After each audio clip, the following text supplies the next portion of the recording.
अपने सामने इस तरह एक मोमबत्ती रखें और अब अपना हाथ इसके करीब लाएं। आपको कुछ गर्माइश महसूस होगी, है ना? आपको कुछ हीट भी महसूस होगी।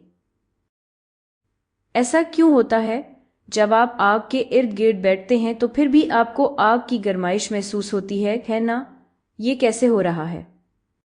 ये हीट कैसे मुंतकिल हो रही है? क्या ये हीट कंडक्शन की वजह से मुंतकिल हो रही है या कन्वेक्शन की वजह से?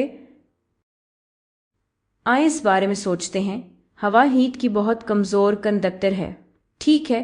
तो हीट का ट्रांसफ़र, गर्माइश का मुंतकिल होना, मोमबत्ती से आपके हाथ तक गर्माइश कंडक्शन के ज़रिए मुंतकिल नहीं हो सकती, क्योंकि हवा हीट की बहुत कमज़ोर कंडक्टर है।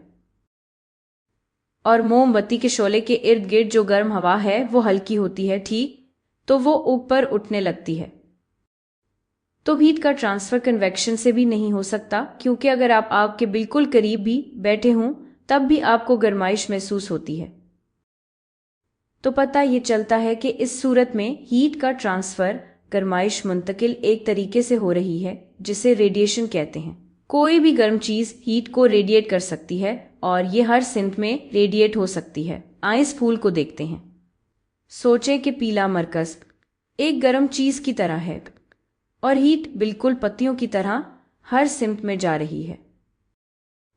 इसी तरह एक गर्म चीज़ भी गर्माइश को हर सिमत में रेडिएट करती है।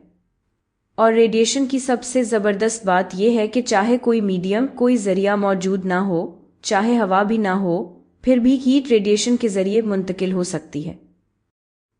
ज़रा सोचें कि सूरज की हीट एनर्जी, गर्माइश ज़मीन तक कैसे पहुंचती है।